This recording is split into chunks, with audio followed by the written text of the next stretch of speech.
My version of Tiny Todd was pretty odd. I mean, I got hydrochloric acid for Christmas one year when I was, I guess, in fourth grade, and loved it and wanted it. And I still have all my fingerprints. So remember, safety rules were a little different back then. Hi, everyone. I'm Amy Devers. I'm Jamie Derringer, and this is Clever. And today we're talking to Todd Oldham. Yeah, Todd Oldham.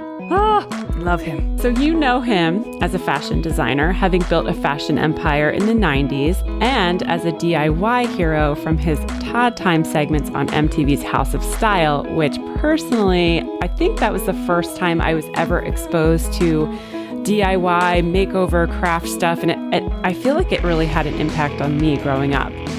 He's also a designer of almost everything, and a publisher and author of 24 books, including Handmade Modern, and most recently, Queer Threads, Crafting Identity and Community. Throughout his career, he's traversed the treacherous divides between class and genre with a deftness of skill and authenticity of spirit that serve to erase boundaries, invite collaboration, and champion all forms of creativity. And on top of that, he's a force for good in the world, helping the next generation of creatives to access their potential with his line of kid-made modern arts and crafts supplies, DIY projects, and more. This talk is full of solid wisdom, and we can't wait for you to hear it. So let's talk to Todd.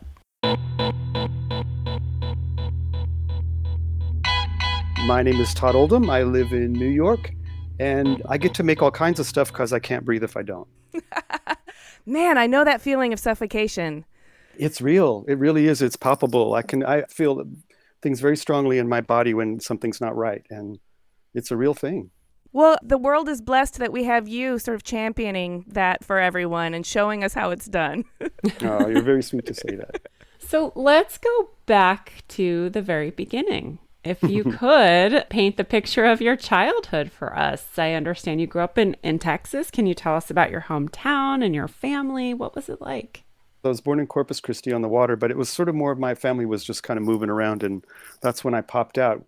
My parents are remarkable and amazing and super brave, and we just moved around and had all kinds of adventures. We moved all over the States. We moved to Tehran, Iran when I was 12, I guess. We lived there for 4 years, so I've been to many, many different schools. Yeah, but what it does is it creates a new way of being where you're kind of at home no matter where you are. Home is more about just the community that's around you or your friends or your family, so I don't get so stuck about where I am. I travel well. That adaptability comes in handy for sure. It does, and then you just kind of, you develop more of a way of seeing instead of a what of seeing, and then things are a little easier. How did Tehran shape you? Oh man, it was pure magic. We had moved from Fort Worth, Texas to Tehran in 1976, I guess, something like that. So indeed a contrast. Mm-hmm. And one of the most brilliant things, it was like somebody threw open the blinds for me. And it happened in the airplane ride over there because I'd been on many airplanes around the States, but never overseas at that point. And looking down and I knew that there weren't lines between all the countries, but really seeing that this was one big glob, it created this strange thought of why we consider ourselves separate. If those boundaries are all false, then, it just created a new way to kind of look at the world and cross-pollination of ideas and cultures and beauty. It was like a permanent opening of my eyes at that has never, ever closed. And I think that's why I've been so open to appreciating so many different cultures and trying to represent them almost simultaneously in so much of my work, certainly during the fashion days, which I imagine I probably couldn't have had the fashion career I had if I was doing it today. We can get into how times have changed for sure. Yeah. That opening of your eyes where you were able to see a boundaryless landscape is really important. I can understand how that has informed you and your career, but also your personality. How did that show up in your youth and adolescence? What were you making and creating, and was that supported by your family, or were they vexed by it? Oh, hardly vexed. No, Okay. I adore my family, and we still continue to spend all of our time making stuff. We'd had a TV, but it was really inconsequential as a kid. We had a craft table in the middle of the living room that we just made stuff all the time. Oh my gosh, so our natural instinct was just sit down and it was a great way to grow up. And I realized in hindsight that what it did, it created an appreciation of being process oriented instead of outcome oriented. Oh. And that has led me to so much personal success in my life, because whether something sold or didn't sell doesn't have anything to do with my appreciation of my efforts or if it goes through my filters as a complete experience. So it really took a lot of pressure off. Everybody seems to gather around the TV. In old days, it was the fireplace and the hearth and telling stories. But then that became replaced by the TV. But gathering around the craft table is amazing. No wonder. Oh, it's so great. The conversations that come out of a restful, relaxed mind are so, it's not just blather. It's a really rich experience and it's easy to do. It's a little bit of a time shift. And I don't know how, now with all the digital interface we have with our phones in our hands way too often, I wonder if that's possible. I'm so grateful that I had such an analog childhood. What about adolescence, growing up in Texas and being such a boundaryless creative? Little weirdo? Yeah. I mean, were you a weirdo? Oh, yeah.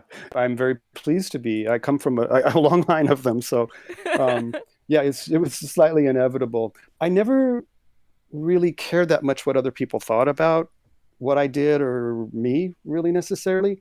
So I kind of had an invisible adolescence, I guess, of sorts. I moved around for lots of schools, so I was just that invisible guy in the corner that had weird shoes on that nobody has a story about, which is great. I just graduated and moved on. But my home life was super rich, and my ideal life was very, very rich. Just school was super boring. They weren't challenging you, were they? No, but that's why I just stopped going and went and spent all my time in the library and the art room. I have no idea how I graduated, but I did.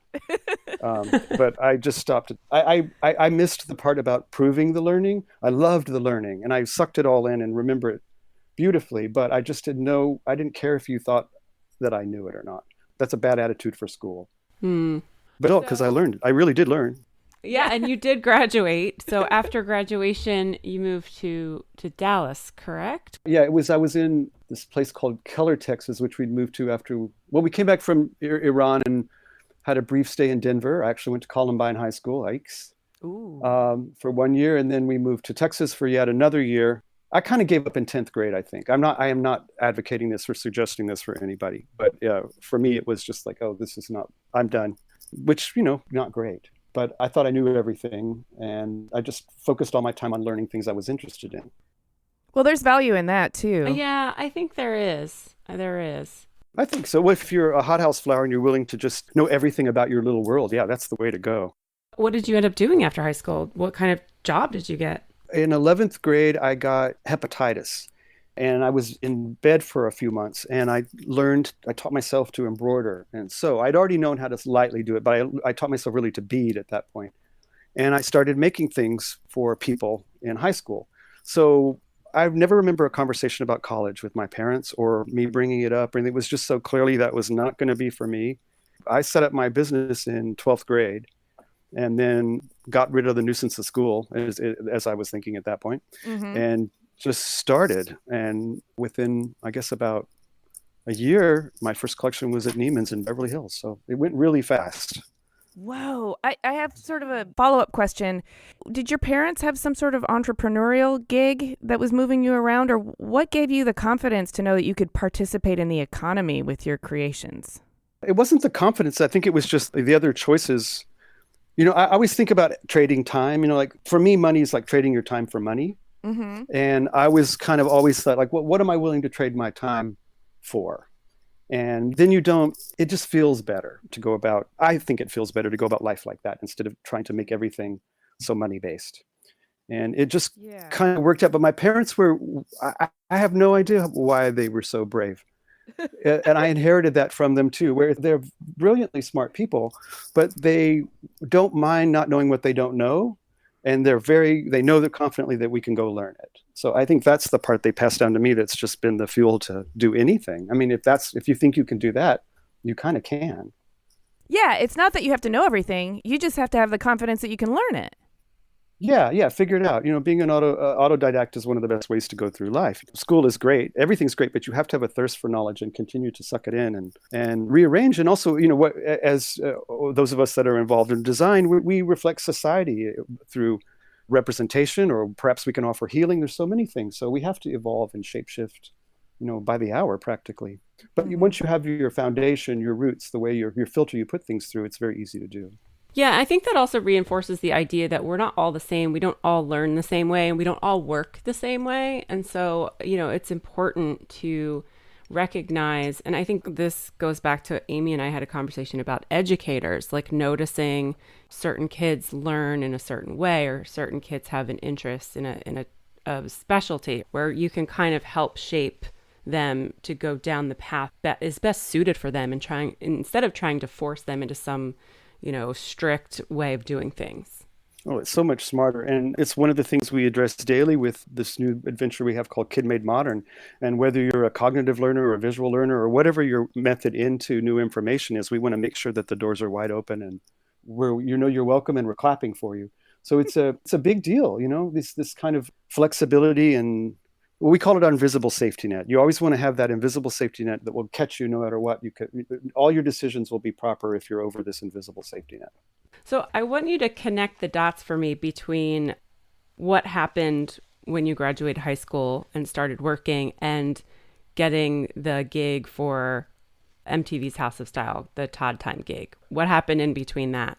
Well, there was a few years in between that. I was living in Texas at the time, so I started making collections there. And I'm often asked this in students when I'm at school, like, what do I do? So I always tell them just to miniaturize it.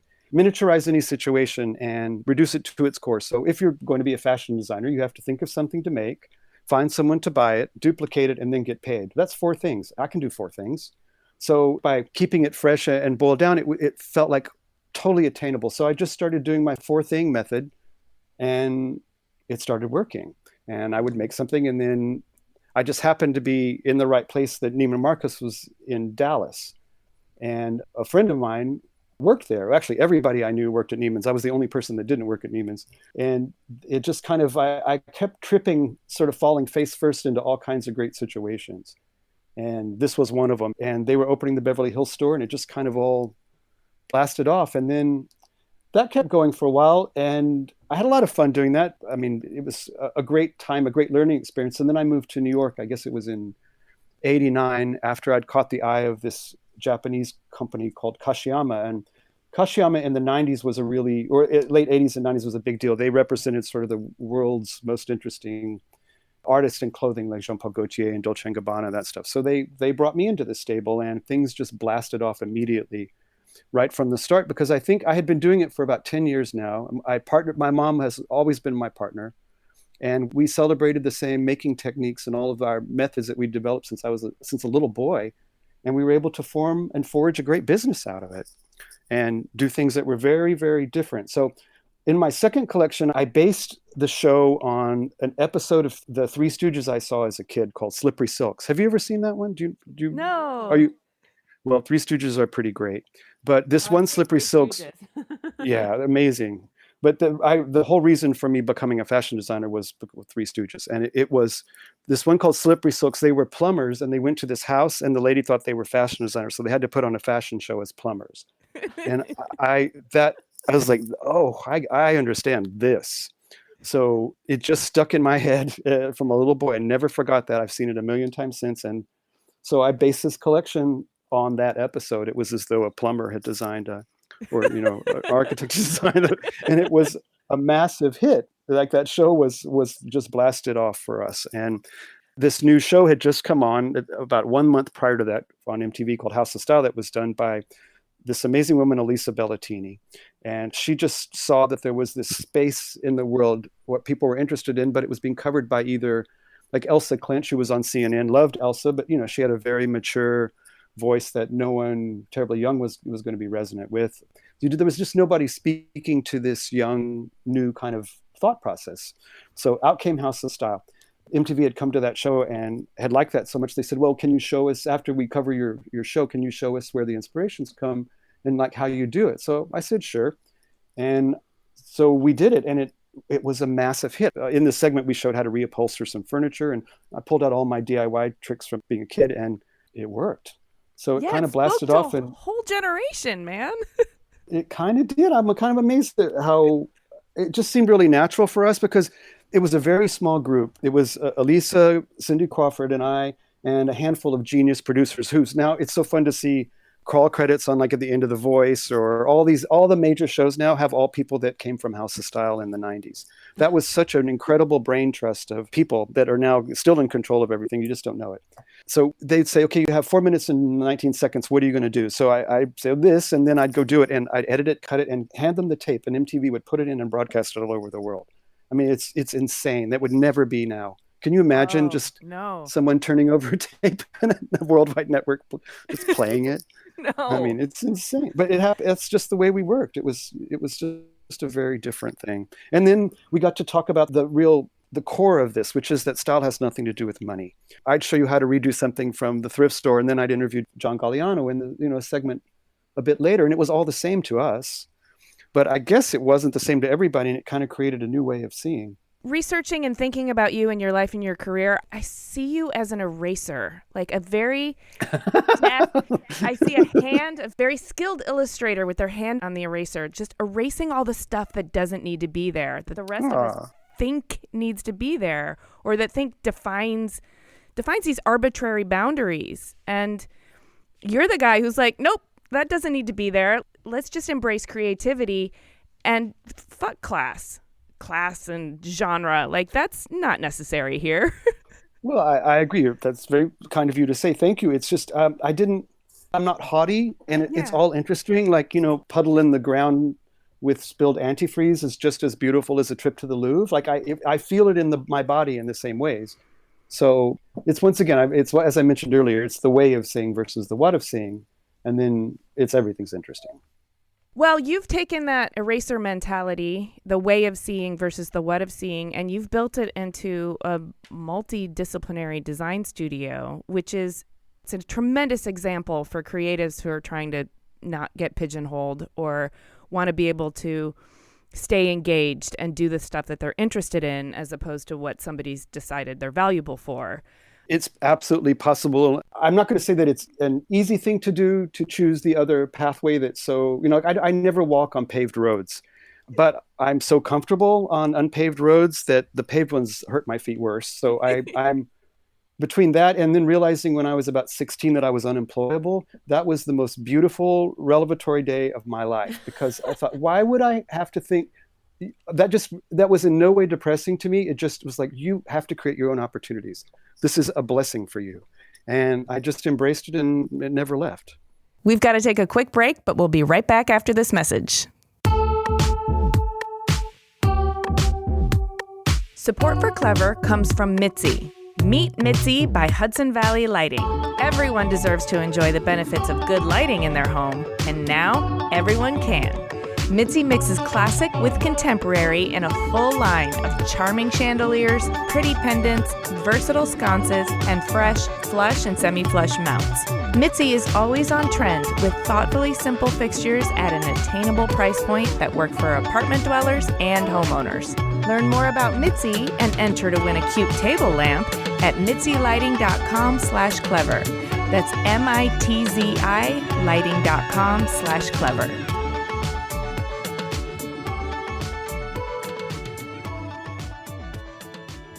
Let's talk about the hard part, though. I mean, you said it's as hard as you want to make it. Are you referring to your own internal resistance, or? Most of the struggles, I can just tell you what personally I find to be a struggle.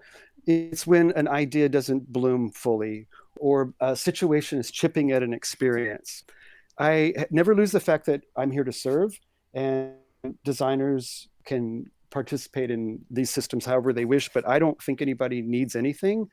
I mean, nothing I would do what I mean. No one needs anything I do. So I have an opportunity and then an obligation to make them as interesting and beguiling and helpful and useful and earth-friendly and non-destructive as possible. It's really nice. Since no one needs it, you have permission to make magic or attempt it.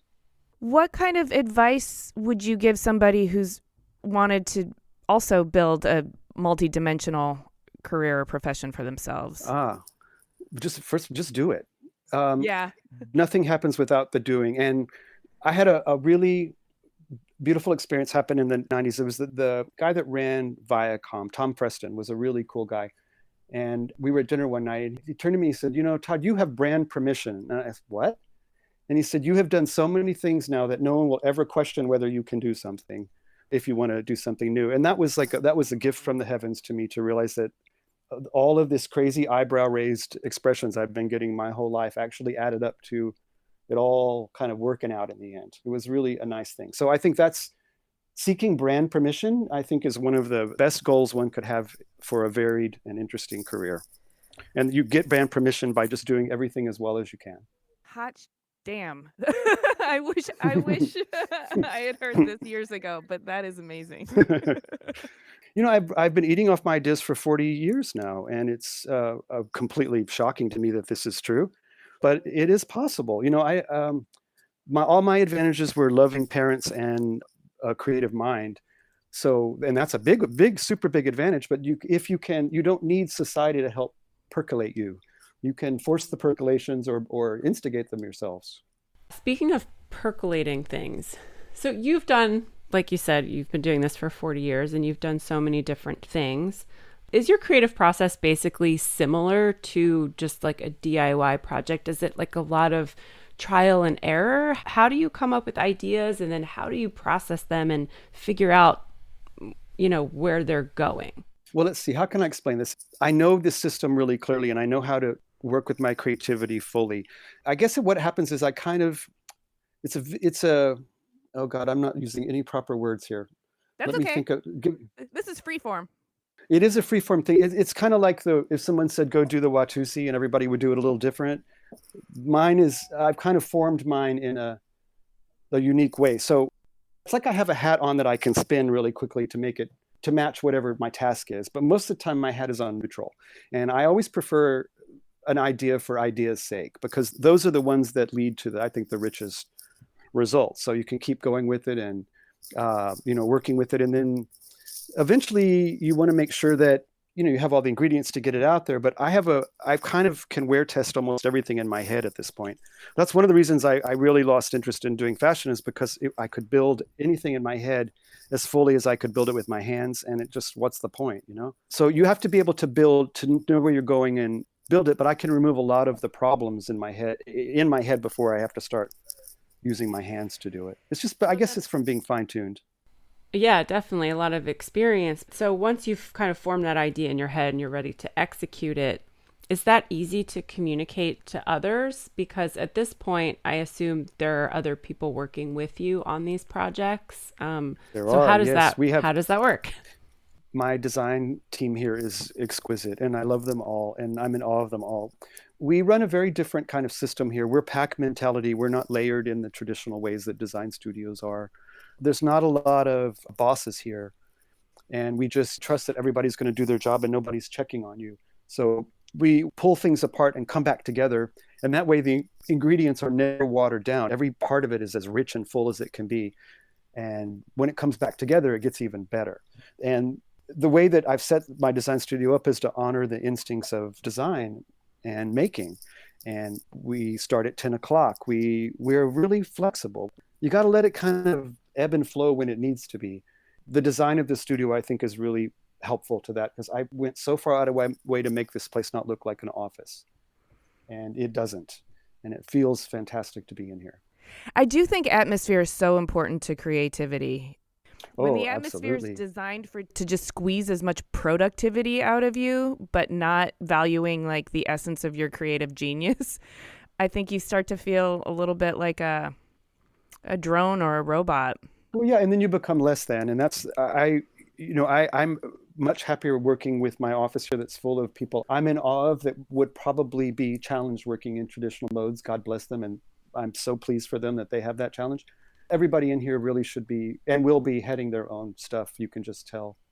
Mm-hmm. We're so blessed to have an office full of artists that are as vibrant as this team.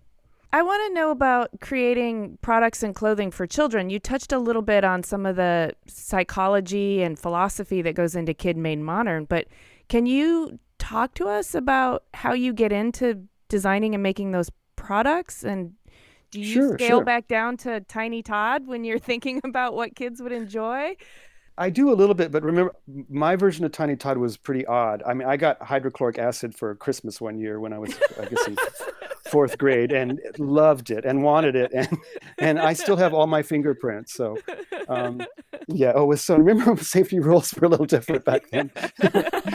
I love that my parents bought them. I mean, I adore them so, but I'm always just that's one of my memories that makes me so impressed with them that they trusted me to hand hydrochloric acid to me. They're not stupid. They knew what it was, but they knew they could trust me. And it was really sweet.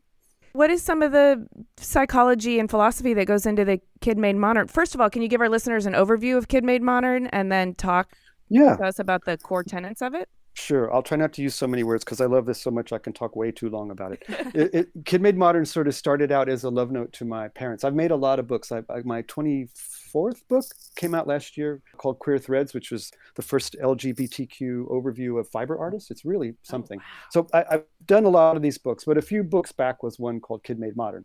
And it was a love note to my parents who really just spent so much time teaching us all. And I wanted to kind of impart the beautiful ways they taught us, teaching us technique, but leaving things open so that we could express ourselves within it. So it's kind of three parts. There's that part. One of them was a response to when I get to go in design schools. And there was a time I was seeing this sort of bad habit developing where things were being torn out of magazines and duplicated. And we're losing that beautiful ticklish joy that hits you when you stand in front of a painting that moves you or hear a song that, brings a tear, or those kinds of things. We lose that passion that then turns into inspiration and removes the need to duplicate. So we wanted to try to address that in a way. And then also a third part is this thing called the all abouts, which sort of demystify or explain art making or craft materials or techniques. So squish all those three things together, and we had a book I was really pleased with. So we started doing live events and fundraisers for the New York Public Library and different museums around with the book, and started seeing that as we were using other people's supplies, there might be room for maybe something a little better. Because I love duct tape, but was vexed by the fibers that are in it. And if you want to make a wallet, I realize this is not what duct tape is made for, but should you wish to make a wallet and you tear it, then there's all those fibers.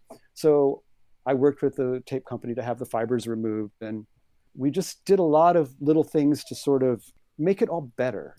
So at the time, a pal of mine, Michael Francis, was at Target stores. He was really great. He was a big visionary that was, at the beginning of sort of Target turning into something spectacular. And he's always been a big fan and a big supporter of us. So we asked him to come in to show, and we made prototypes of Kid Made what we were thinking it could be. And within a few moments, we had an all-store buy and a 3-year guarantee with no tryout, which our jaws were on the ground. So clearly we had something that seemed to be in the air a little bit. And we started with Target, and it just snowballed and grew and grew and continues to go, including what this season now we have a partnership with J. Crew that just came out a couple of days ago. It's a really fun clothing collection. And I'm most honored that we're now working with MoMA, making their kids art and craft kits and supplies. So it's been really fun watching it grow from this thing that was really dear to us to this thing that seems to be dear to others. Yes. Sorry, that was a lot of words.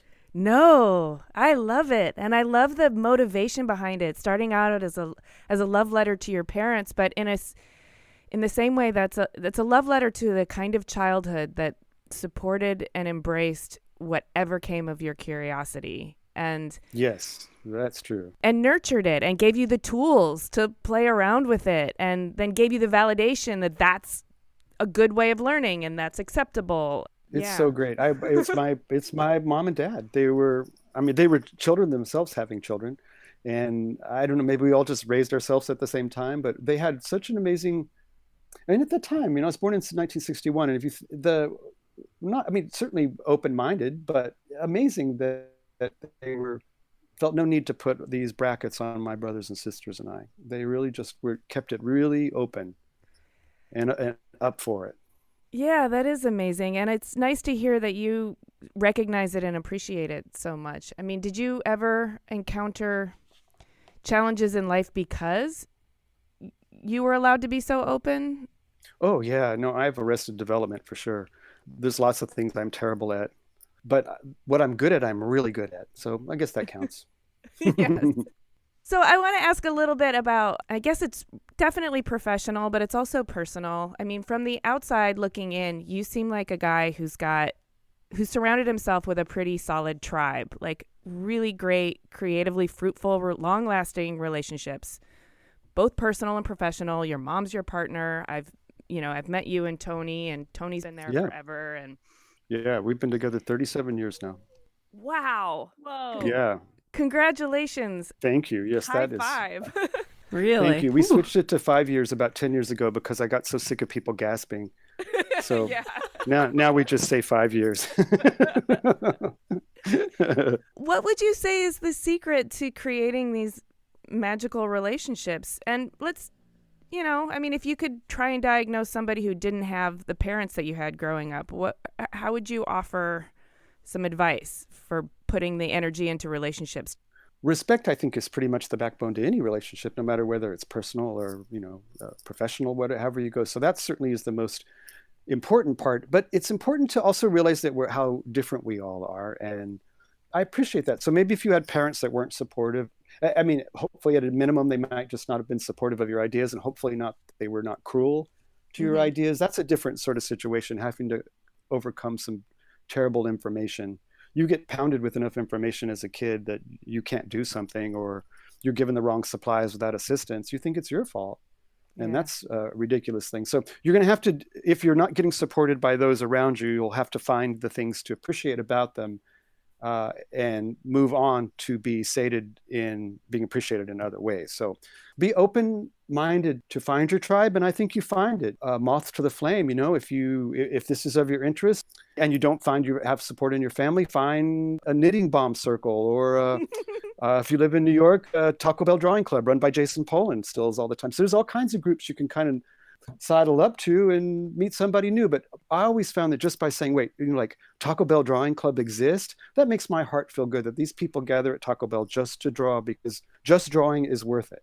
Yeah. And there are going to be other people that believe like this too. And if you don't believe it, that's fine. Cheers, go about your life. But for those of us that these sorts of things are very, very important, they're not just like a little important. They reassure you. They cuddle your heart. They give you like a reason to keep breathing, because we're not normal, and that's great. So we have to understand that the things that are special about us are worthy and deserving of the anomaly behavior. I wish you were my brother. I adore my sisters. They're really fun. My sister Robin was my fit model from very early on, and even when fashion got really big, she remained my fit model. And the number of times I've stabbed that poor girl with pins. And in shop class, in 10th grade shop class, I made her a pair of lathe platform shoes. Wow! Oh my gosh! You must have given the best holiday presents. Oh, Christmas is so good at our house. It's excellent every year. Yeah, everybody makes lots of stuff. Okay, so let's time travel. So if you could go back in time and tell let's say your 20-year-old self, if you could tell your 20-year-old self one thing, what would it be? Well, my issue is relaxing. So I would just say relax a little bit. It's not necessarily tension that reacts to a situation. It's my RPMs. Like when they get revved up, I feel it as, my body recognizes it as tension. I just don't attach the bad feeling to the tension. So I'll develop a way to not feel it quite as strongly, because it wears me out. Right. And you spend your energy spinning your hard drive or spinning your wheels as opposed to enjoying the process quite as much. Is that what you're saying? When it interrupts process, that's when, because that's all we really have, especially it's a very false idea to attach success in artistic ventures to what happened after, whether if it sold, if it whatever, that's just, you can't judge artistic. That can be a unit of measure for artistic situations, but it can't measure the success. So you have to be really cognizant of were you as present as you can be during the process? Did you take the ideas as far as you can? Is it as conscionable to humans and the planet as it can be? You have to decide those things. And for me, if they're not all met, then that's not a lot of gray area. It goes from fantastic to failure real fast, which is slightly irritating. Well, yeah, just slightly. Man, the wisdom you're spewing, Todd, is just profound. I've just been lucky to tumble through life in this funny way. I recognize that I've had an unusual way, but I also know that I have a few good secrets to tell for those of us that need to know about how to get through it. It's not easy, but you can, if you just if you really stick to your assessment of your successes as personal ones, then you're going to survive fine. Just getting to that place is sometimes pretty difficult, though, when the outside world is sort of, when your survival depends on successes. It's Oh, hard to exactly. Or an figure awful out. boss. Imagine you would have like somebody with, I've seen this in many design studios where the lead of the studio's got an agenda, or they've got a cruel streak, or it's just weird. It's kind of like I don't know. It's just not a system I wanted to participate in. So I wanted to make sure whatever situations that I can control. I mean, I do step into ones that I don't control that have attributes that I don't respect, but it is what it is.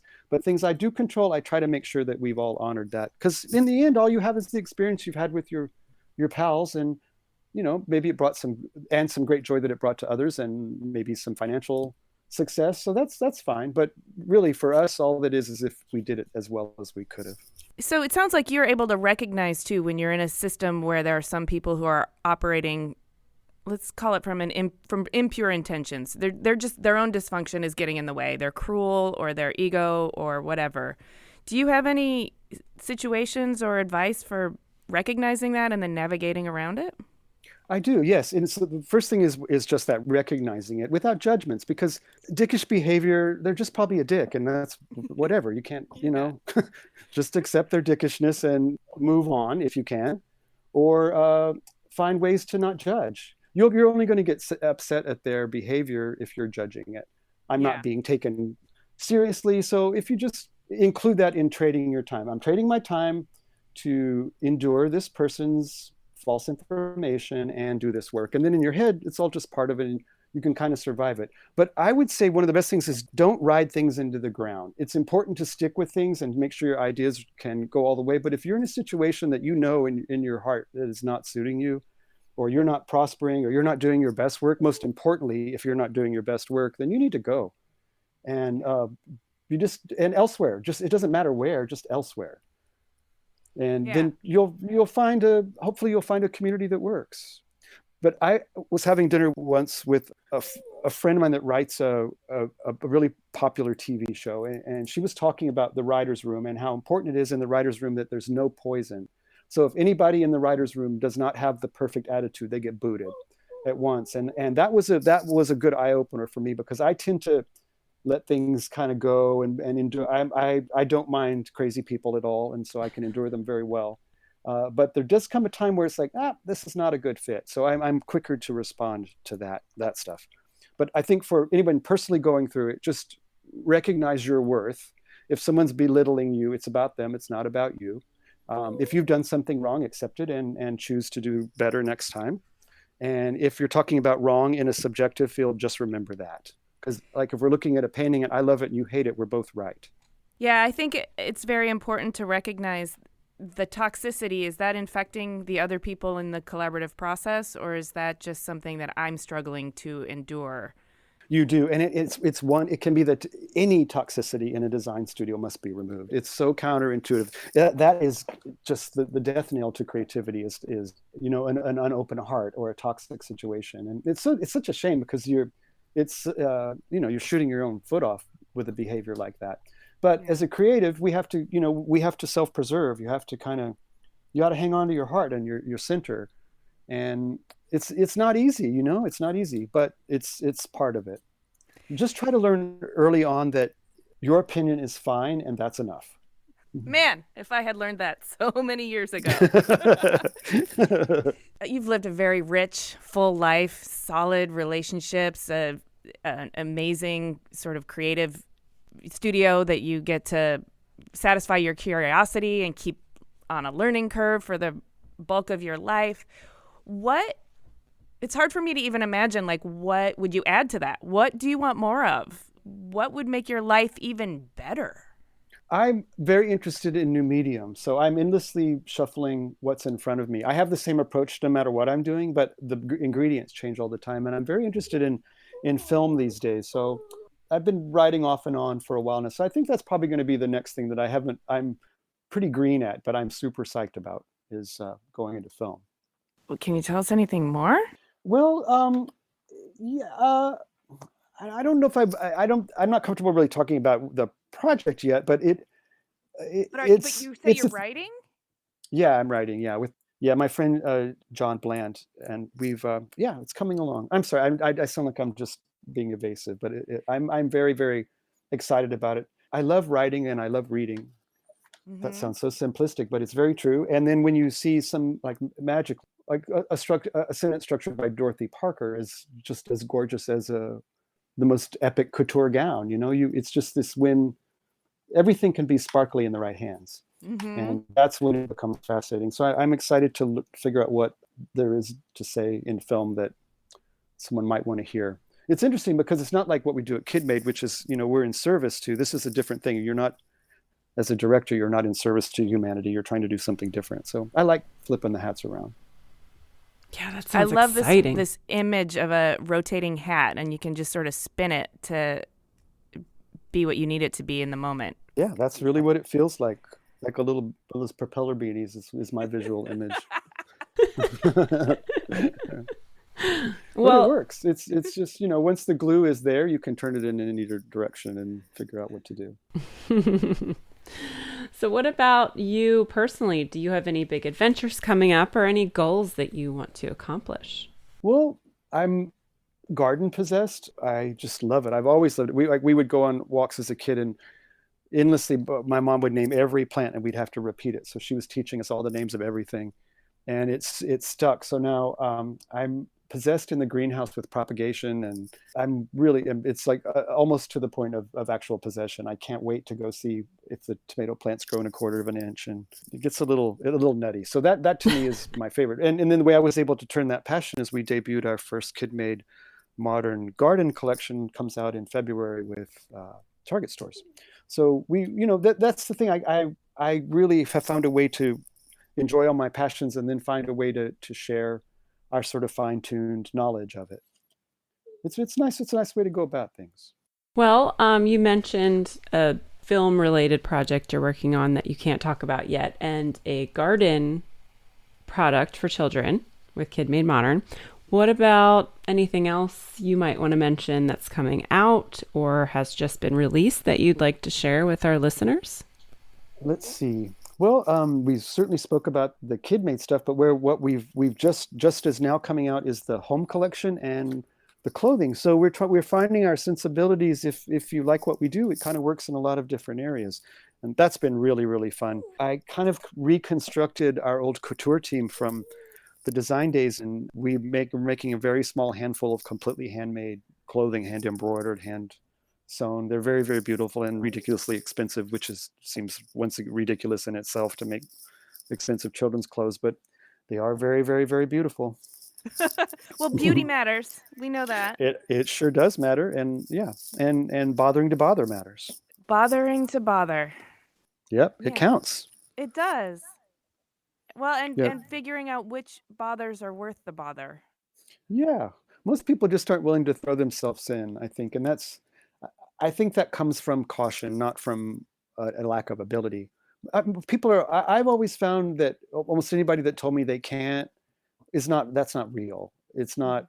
I mean, I can't jump to the moon. Yes, that's real. But if you think something about your abilities, like realistic abilities, it's just probably false or something you've heard parroted to you at some point. I recognize at my age now how truly blessed I was to have parents that were so encouraging. They just were. I was like growing up with, what is that comedy rule that when you're doing improv, you always go yes and, it's never no. Yeah, I had yes and. Improv is agreement. Like you don't shut it down in the middle. Yeah. Exactly. And that's sort of my childhood. And I think that because I've embraced that, it's that method and approach to business or any of the projects has really served me pretty well and created a peaceful environment in most cases. Well, it served you pretty well, and then you've turned around and served us, the greater creative population, pretty well by example. So thank you. Well, you're very sweet to say. And thank you so much for sharing your story with our listeners. This is just so full of golden wisdom. Mm-hmm. I am very excited about this. Oh, well, thank you very much. I in my head, I'm kind of retired from doing this stuff, so I'm pleased you guys asked me, and I'm glad I did it. So thank you for your time. We are too. Thank you.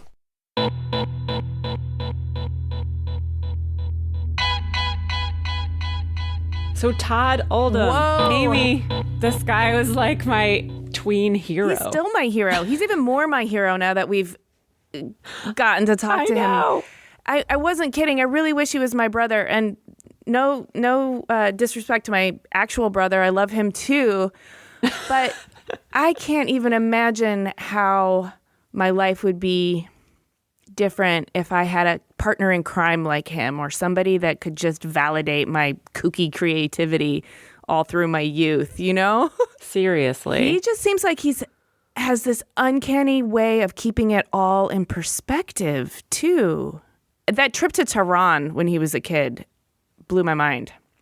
Well, I mean, he talked about the fact that he looked out the plane window and he didn't see any divisions between space, and that he realized that these boundaries were just made up constructs.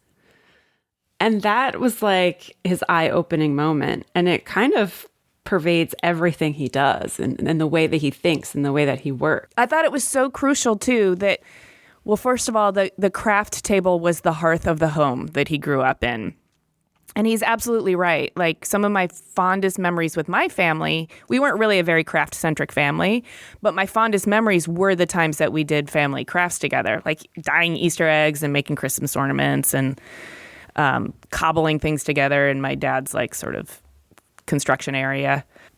Like, those are the moments when there's something activated when your hands are working in concert with your brain. And when your family has designated time and permission for you to do this, he's right. The conversations that come out of that, it's not fluff. It's dinner table conversation, but it's coming out at the craft table, which I think makes it even like more activated. I thought what was so powerful about that whole rich family life too is he said that it made him process oriented rather than outcome oriented. Yeah, I wrote that down. But he also said that he feels it in his body, which I thought was really interesting, because like that sometimes that happens to me. You know, you get so emotional or so interested in something that it's almost like your mind and your body are one. Oh, it's a very physiological response. I feel it too. I feel like, you know how some of us have our senses are sort of hyperactivated. Like some of us are super tasters. I don't know if they have more taste buds or whatever, but flavors are super strong. Yeah. I've always felt like my nervous system feels things really strongly. Like, does that make sense? Like I react to things in a very strong way through my nervous system. And I feel things that other people don't feel. I don't know. Well, he said that feeling, he's had it his whole life, but that he, found that sometimes it becomes tension. And that can be a little bit of a hindrance to, him enjoying the process. But he talked about how important that process is and that's what is the ultimate goal, if he can be within that process. I also thought it was really fascinating that because he went to so many different schools, that he was the invisible guy with weird shoes that nobody had a story about. Because I think that would be really painful for some people. But I think because he had such a rich and validating home life, he was able to sort of observe the world with a level of detachment that a lot of adolescents don't have the luxury to be able to do. Because they're still trying to seek validation or permission from the outside world if they're not getting it from home. And I thought that was really fascinating because he does have this the kind of wisdom that seems like he's always looking at everything from an airplane, like this grand overview of how things work and how people interact and who's poison in the room, and he's seeing it from a higher vantage point, from a wiser perspective. Oh, he's just awesome. I know, so awesome.